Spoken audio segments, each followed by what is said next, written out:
ഹോട്ടലിലേക്ക് വെയിറ്ററായിട്ട് വന്നതല്ല. അല്ല, ഞാൻ സെക്യൂരിറ്റി ജോലിയായിരുന്നു കിട്ടിയത്. ആ ഹോട്ടൽ സെക്യൂരിറ്റി അല്ല, ഒരു സെക്യൂരിറ്റി ഏജന്റ്. അതിലും വലിയ ബുദ്ധിമുട്ടുള്ള ജോലിയാണ്. അത് ഏറ്റവും വലിയ രസം വെച്ചാൽ സെക്യൂരിറ്റി പണി കിട്ടി.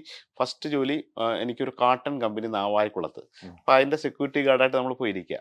അപ്പൊ അവിടെ ഭക്ഷണമൊക്കെ നമുക്കില്ല. അപ്പൊ ഭക്ഷണം കിട്ടാൻ വേണ്ടിയിട്ട് അതിന്റെ ഉള്ളിൽ പോയി പണിഞ്ഞു കഴിഞ്ഞാൽ അവര് നമ്മുടെ ബ്രേക്ക്ഫാസ്റ്റ് ലഞ്ചിന്റെ പൈസ തരും.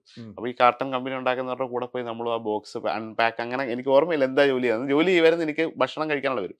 അത് കഴിഞ്ഞ് ഒരു 1.5-2 മാസം ഒരു സ്ഥാപനത്തിൽ നിർത്തുള്ളൂ. അടുത്ത അവർ ട്രാൻസ്ഫർ ചെയ്യും വേറെ ഏതെങ്കിലും. രണ്ടാമത്തെ ഏറ്റവും ഭയങ്കര സന്തോഷമുള്ളത് നീണ്ടകര ഗാനം തിയേറ്റർ ആയിരുന്നു. അപ്പൊ തിയേറ്ററിലെ സെക്യൂരിറ്റിയും ടിക്കറ്റ് എടുത്ത് കൊടുക്കുക. അത് അന്ന് ആദ്യത്തെ ഒരാഴ്ചയൊക്കെ 2 ആഴ്ച ഭയങ്കരമാണ്. ഒരു സിനിമ ഇങ്ങനെ കണ്ടുകൊണ്ടേ ഇരിക്കില്ലേ, പിന്നെ നമുക്ക് ബോറാവും. ഒരു പടം തന്നെ ഒരാഴ്ച കാണും. അപ്പൊ അത് കഴിഞ്ഞ് അവിടെ നിന്ന് പിന്നെ 3ാമത്തെ അടുത്ത് ട്രാൻസ്ഫർ ചെയ്താണ് എൻ്റെ ലൈഫ് ചേഞ്ച് ചെയ്തത്. അതൊരു സീ ഫുഡ് കമ്പനിയാണ്, അമാൽഗോ എന്ന് പറഞ്ഞിട്ട്, ശക്തികുളങ്ങര പാലത്തിന്റെ അടിയിൽ കൂടെ കുറെ പോകണം. അതെനിക്ക് നൈറ്റ് ഡ്യൂട്ടിയാണ്. ആദ്യമായിട്ടാണ് ഈ നൈറ്റ് ഡ്യൂട്ടി കിട്ടുന്നത്. നൈറ്റിൽ അവിടെ ആരുമില്ല, ഒരു ചതുപ്പ് നിറഞ്ഞൊരു സ്ഥലം, കായലിന്റെ തീരം, ഒരു മനുഷ്യനും ഇല്ല. 17 വയസ്സുള്ള ഒരു പയ്യൻ അവിടെ ഒറ്റയ്ക്ക് പോയി ഇങ്ങനെ നിൽക്കുക. എനിക്ക് പേടിയായിട്ടും ഞാൻ ചോറൊക്കെ കൊണ്ടുവന്ന് ചോറ് രാത്രി കഴിക്കേണ്ട ചോറ് 6 മണി മുതൽ രാവിലെ 8 മണി വരെ അങ്ങോട്ടാണ് ഡ്യൂട്ടി. 6 മണിയൊക്കെ ഒരു 7 മണി വരെ ആൾക്കാരുണ്ട്. 7 മണിയാകുമ്പോൾ ഇവരെല്ലാവരും പോകും. പിന്നെ 3-4 ആൾക്കാർ അവിടെ ഉണ്ടായിരുന്നു, അത് തമിഴ്നാട്ടിലുള്ളവരാണ്. അവരെല്ലാം അവിടെ കൂട്ടമായിട്ട് പോയി കളയും. പിന്നെ നമ്മൾ മാത്രമേ ഉള്ളൂ. അപ്പൊ ഞാൻ ഈ ചോറ് കൊണ്ടുവന്നിട്ട് ആദ്യം 6 മണിക്ക് തന്നെ വിശന്നിട്ട് അതാ തിന്നും. പിന്നെ രാത്രി മൊത്തം ഈ കൊതുകടിയും കൊണ്ട് ഉറങ്ങാനൊന്നും പറ്റില്ല. അങ്ങനെ ഇരുന്ന് അത് ഭയങ്കര പേടിയും ബുദ്ധിമുട്ടായിട്ട് ഞാൻ ഒരു സമയം വിചാരിച്ചു എന്തെങ്കിലും ജോലി വേണമെന്ന് ചൊല്ലി ഈ നൈറ്റ് ഡ്യൂട്ടി കഴിഞ്ഞിട്ട് കൊല്ലത്ത് ഇങ്ങനെ ടൗണിൽ പോയിട്ട് നോക്കുമ്പോൾ ബിഷപ്പ് ജെറോ പകല് ഡ്യൂട്ടിയും കഴിഞ്ഞ് ഉറക്കച്ചോട്ടിലാണ് പോകുന്നത്. നമ്മളിങ്ങനെ ക്ഷീണിച്ച് എങ്ങനെയെങ്കിലും വേറെ ജോലി ഒപ്പിക്കാന്ന് പറഞ്ഞ് ഇങ്ങനെ സൂപ്പർ മാർക്കറ്റിൽ ചെന്നു. അവിടെ ധന്യ അങ്ങനെയൊക്കെയുള്ള കുറെ, അവരാരും ജോലി എടുക്കില്ല, ഒരിടത്തും ഇല്ല ജോലി. അങ്ങനെ അവിടെ ഒരു 30 കടയുണ്ട്. 30 കടയിൽ ഞാൻ കറങ്ങി അവസാനം നോക്കുമ്പോൾ അവിടെ 2 ഷോപ്പേ ഉള്ളൂ ബാക്കി. ഒരു ഐസ്ക്രീം പാർലർ, ഒരു റെസ്റ്റോറന്റ്. അപ്പൊ ഈ റെസ്റ്റോറന്റ് ഹോട്ടലോ റെസ്റ്റോറന്റോ നമ്മുടെ ചിന്തയിലില്ലല്ലോ. എന്ത് ജോലി ചെയ്യാറ്. പക്ഷെ ഹോട്ടൽ ചെയ്യാൻ തയ്യാറല്ലായിരുന്നു. അത് നാണക്കേടാണ്. ആ സമയത്ത് ഹോട്ടൽ 17 വയസ്സുള്ള ചെറുക്കൻ, എന്റെ കൂടെ പഠിക്കുന്നവരൊക്കെ കോളേജ് പഠിക്കുകയാണ്. നമ്മളിപ്പോ ഹോട്ടൽ പണി എന്ന് പറയാൻ പറ്റില്ല. ഞാൻ അല്ല ഹോട്ടലിൽ ചിന്തയെ വന്നിട്ടില്ല. ഞാൻ ഐസ്ക്രീം പാർലറിൽ പോയി ചോദിച്ചപ്പോൾ ഐസ്ക്രീം പാർലർ ആ പയ്യന്റെ അടുത്ത് പറഞ്ഞു, ചേട്ടാ ഇവിടെ ജോലി അല്ല, ഇവിടെ ഒരു ചേട്ടനായിരുന്നു പറഞ്ഞു, ഇവിടെ ഫുള്ളാ, ചിലപ്പോൾ ആ റെസ്റ്റോറൻറ്റിൽ കാണും, നീ പോയി ചോദിക്കാൻ പറഞ്ഞു. അങ്ങനെ അവിടെ പോയി അവിടുത്തെ മാനേജർ അടുത്ത് ചോദിച്ചപ്പോൾ സാറേ എനിക്കൊരു ജോലിയാന്ന് പറഞ്ഞു. അപ്പൊ അദ്ദേഹത്തിന് അവിടെയും വേക്കൻസി ഇല്ല. അപ്പൊ അദ്ദേഹത്തിന് ഒരു ദയ തോന്നി, ഒരു ചെറിയ പയ്യൻ ചെരുപ്പൊക്കെ ഇട്ട് ഇങ്ങനെ ഉറക്കച്ചെടി, ഞാൻ ഇങ്ങനെ പറഞ്ഞു സെക്യൂരിറ്റി പണിയാണ്, എനിക്കൊരു പണി എന്ന് പറഞ്ഞു. ഞാൻ സെക്യൂരിറ്റി ആയിട്ട് വേണമെങ്കിൽ നിൽക്കാന്ന് പറഞ്ഞു. അങ്ങനെ എന്നെ പിടിച്ച് പുള്ളി വെയിറ്ററാക്കി. അങ്ങനെ വെയിറ്ററായി. ആ വെയിറ്ററായിട്ട് അതിൻ്റെ ഇടയിൽ നിന്ന് ജോലി ചെയ്യുമ്പോൾ കിട്ടുന്ന സമയത്തിൽ കിച്ചണിൽ പോകും. കിച്ചണിൽ പോയി ഷെഫിനെയൊക്കെ അസിസ്റ്റ് ചെയ്യും. അങ്ങനെ എൻ്റെ റൂംമേറ്റ് അവിടുത്തെ മെയിൻ ഷെഫാണ്. അപ്പം അദ്ദേഹം ലിജു എന്ന് പറഞ്ഞൊരു അതേ ഷെഫാണ്, കോട്ടയത്തുള്ള. അപ്പോൾ ആ പുള്ളിയുടെ കൂടെ രാത്രിയിൽ എല്ലാ ആഴ്ചയിലും ഒരു ദിവസം ഈ ഗ്രേവി അടിയുണ്ട്. അതായത് ഫുള്ള് ആ ഒരു സമയത്ത് മൊത്തം ഓണിയനും കൂടെ എടുത്ത് ഒരു 5-6 ചാക്ക് ഉള്ളി അരിഞ്ഞിട്ട് ഈ ഗ്രേവി ഉണ്ടാക്കി വെക്കും. ആ ഗ്രേവി വെച്ചിട്ടാണ് അടിക്കേണ്ടത്. അപ്പോൾ അത് വലിയ പണിയാണ്. 8 മണിക്കൂർ എടുക്കും ഈ ഉള്ളി വലിയ അണ്ടാവിനകത്തിട്ട് ഇളക്കി അവസാനത്തെ ഗ്രേവി ആവണ്ടേ. അപ്പോൾ ഇദ്ദേഹത്തിന് ഒറ്റയ്ക്ക് പണിയായപ്പോൾ ഞാൻ എൻ്റെ റൂംമേറ്റ് ആയതുകൊണ്ട് ഞാൻ പുള്ളിയുടെ കൂട്ടിലിരിക്കും. അങ്ങനെ ആ സമയത്ത് പുള്ളി എനിക്ക് ഭക്ഷണമൊക്കെ ഉണ്ടാക്കി തരും. ഞങ്ങളിങ്ങനെ ഉള്ളി ഇളക്കിയൊക്കെ എടുത്ത് കഥകളൊക്കെ പറഞ്ഞ്, അപ്പോൾ പുള്ളി പറഞ്ഞാൽ നിനക്ക് ഉള്ളിയൊക്കെ നന്നായിട്ട് അറിയാണ്, നീ എൻ്റെ കൂടെ കിച്ചണിൽ തന്നെ നിൽക്കും എന്ന് പറഞ്ഞൊരു ഇൻസ്പയർ ചെയ്തിട്ട് അങ്ങനെ കയറിയതാണ് ഈ ഷെഫായത്. അല്ലാതെ ഞാൻ ഈ ഒരു ഇൻഡസ്ട്രിയിൽ വരേണ്ട ഒരാളല്ല.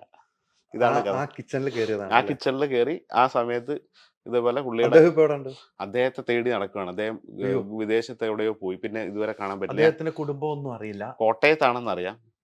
അത് 90. അദ്ദേഹത്തിന്റെ പേരെന്താണ്? ലിജു. കോട്ടയത്താണ്. ലിജു എവിടെ ഉണ്ടെന്ന് അറിയാം. അതെ, അദ്ദേഹം തേടി നടക്കുവാണ്, എന്തെങ്കിലും കണ്ടുപിടിക്കണം. അദ്ദേഹം അത് കഴിഞ്ഞ് സൗദി അറേബ്യയിൽ എവിടെ പോയെന്ന് അറിഞ്ഞു. ഇത് ഫോണൊന്നും ഇല്ലല്ലോ. മമ്മൂട്ടിയുടെ സിനിമ പോലെ അതുപോലെ കുറെ പേരെ ഞാൻ കണ്ടെത്തി. എന്റെ കൂടെ പണ്ടുണ്ടായിരുന്ന കുറെ, അവരൊക്കെ നമ്മുടെ സ്ഥാപനത്തിലെ മാനേജേഴ്സ്. അതേപോലെ കഥ ഓൾറെഡി ഭയങ്കര ഹിറ്റായി വൈറലായതാണ്. അത് പറഞ്ഞു കഴിഞ്ഞാൽ നിങ്ങൾ ചിന്തിക്കില്ല. ഏറ്റവും വലിയ രസം വെച്ചാൽ ഞാനിത് കഴിഞ്ഞ് ഈ കൊല്ലത്തെ കഴിഞ്ഞ് കോഴിക്കോടായല്ലോ. കോഴിക്കോട് ജോലി ചെയ്യാണ് കാസിനോ. അപ്പോൾ അവിടെ വെച്ച് എൻ്റെ ഒരു സുഹൃത്തുണ്ട്, കൊടുങ്ങല്ലൂരുള്ള സുരേഷ് എന്നാണ് പേര്. എൻ്റെ ഞങ്ങൾ രണ്ടുപേരും വെയിറ്ററും ഇതൊക്കെ ആയിട്ട് ഭയങ്കരമായിട്ട് എൻ്റെ ഏറ്റവും ബെസ്റ്റ് ഫ്രണ്ടാണ്. ഞങ്ങൾ കോഴിക്കോട് പോയി ബിരിയാണി ഇതൊക്കെ കഴിച്ച് സിനിമയൊക്കെ കണ്ട് വർക്കൊക്കെ ചെയ്തിട്ട് ഞാൻ ബാംഗ്ലൂരിലേക്ക് എനിക്ക് ജോലി കിട്ടിപ്പോയി. അത് കഴിഞ്ഞ് ഞാൻ ഇദ്ദേഹത്തെ ബാംഗ്ലൂരിൽ വിളിച്ചു. അങ്ങനെ അവൻ അവിടെ വന്നു. ഞങ്ങൾ ഒരുമിച്ച് അവിടെ ഒരു 5 വർഷം ജോലി ചെയ്തു. അപ്പോൾ അവൻ്റെ കല്യാണമൊക്കെ കഴിഞ്ഞു. അത് കൊടുങ്ങല്ലൂരാണ്. കല്യാണമൊക്കെ കഴിഞ്ഞിട്ട് നല്ല അടിപൊളി, പുള്ളി വെയിറ്ററാണ്, ഞാൻ ഷെഫും. അപ്പം ഞങ്ങൾ രണ്ടുകൂടെ വർക്ക് ചെയ്തിട്ട് ഇദ്ദേഹം കല്യാണമൊക്കെ കഴിഞ്ഞിട്ട് തിരിച്ച് ഗൾഫിലൊക്കെ പോയി. പിന്നെ ഞാൻ അവിടുന്ന് ലണ്ടനിലേക്കും പോയി. ലണ്ടനിലേക്ക് പോയിട്ട് ഞാൻ പിന്നെ പുള്ളിയെ ഞാൻ തിരയുന്നു, പുള്ളി എന്നെയും തിരയുന്നുണ്ടായിരുന്നു. നമ്മളത് അറിയുന്നില്ല. രണ്ടുപേരും ലണ്ടനിലെത്തി. അല്ല, അദ്ദേഹം വേറെ എവിടെയും പോയി, ഞാൻ ലണ്ടനിലാണല്ലോ. അപ്പൊ ഞാൻ 15 വർഷത്തിന് ലണ്ടനിലായി. ഞാൻ പിന്നെ ഇദ്ദേഹത്തെ കണ്ടിട്ടില്ല.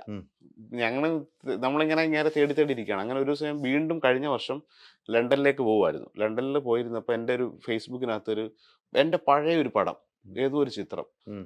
ഈ കോഴിക്കോട് സമയത്ത് ഞാൻ ആ ഫോട്ടോ കണ്ട് ഒരാൾ കമന്റ് ഇട്ടേക്കുവാണ്. അപ്പൊ അതിന്റെ അടിയിൽ നോക്കുമ്പോൾ ഞാൻ ചോദിച്ചു, ഇത് എൻ്റെ ഈ ചിത്രം എങ്ങനെ കിട്ടി? ഏതോ ഒരാൾ ഇങ്ങനെ കമന്റ് ഇട്ടേക്കുവാണ്, ചേട്ടൻ്റെ പഴയ. അപ്പൊ ഞാൻ ചോദിച്ചു, നിങ്ങൾക്ക് എങ്ങനെ കിട്ടി ഈ ഫോട്ടോ? അത് നിങ്ങളുടെ ഒരു സുഹൃത്തുണ്ട് എനിക്ക് തന്നതാണ്, അയാൾ നിങ്ങളുടെ ഫ്രണ്ട് ആണെന്ന് പറഞ്ഞിട്ട് ഞങ്ങളാരും വിശ്വസിച്ചിട്ടില്ല. ഞാൻ പറയാം നമ്പർ തരാന്ന് പറഞ്ഞിട്ട് വിളിച്ചു നോക്കുമ്പോൾ ഇദ്ദേഹം കടലിൽ പണിയെടുക്കുകയാണ്. 15 വർഷമായിട്ട് ഏറ്റവും ബെസ്റ്റ് വെയിറ്ററായ ഇദ്ദേഹം കൊടുങ്ങല്ലൂര് അവിടുത്തെ മുനമ്പം ഹാർബറിൽ മീൻ പിടിച്ചുകൊണ്ടിരിക്കുകയാണ്. ഇവിടെ ഉം. അങ്ങനായി ഞാൻ അവിടെ നിന്ന് ലണ്ടനിൽ നിന്ന് ഇവൻ്റെ ഫോൺ നമ്പർ കിട്ടി, കുറേ തെറി പറഞ്ഞു. ഉം. അങ്ങനെ അവനും സംസാരിക്കാൻ പറ്റാതായി. ഞാൻ അപ്പോൾ ലണ്ടനിൽ ഇരുന്നിട്ട് തന്നെ ഞാൻ പറഞ്ഞ ഒരു കാര്യം ചെയ്ത്, നീ ഇവിടെ കൊച്ചിയിൽ വാ, നമ്മുടെ റെസ്റ്റോറൻറ്റിൽ വന്ന് ഭക്ഷണം കഴിക്കാൻ. അപ്പോൾ എൻ്റെ കഥകളെല്ലാം പറഞ്ഞു. അതിങ്ങനെ അച്ഛൻ മരിച്ചു, അത് കഴിഞ്ഞിട്ട് കുറച്ച് സാമ്പത്തിക പ്രശ്നമായി, അങ്ങനെ കുട്ടികളൊക്കെ ആയി, അങ്ങനെ നാട്ടിൽ നിന്ന് അങ്ങ് പിന്നെ ഈ ഇൻഡസ്ട്രിയെ വിട്ടു.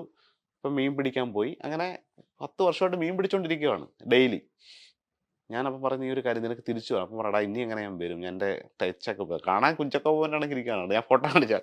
അപ്പോൾ ഈ പുള്ളിയുടെ ഫാമിലിയായിട്ട് ഞാൻ അന്നേരം ഇവരുടെ അടുത്ത് പറഞ്ഞ്, അന്നത്തെ ചെറിയ റെസ്റ്റോറൻറ്റ് മാറി ഇതൊക്കെ ഒരു 5 സ്റ്റാർ ലെവലൊക്കെ ആയല്ലോ.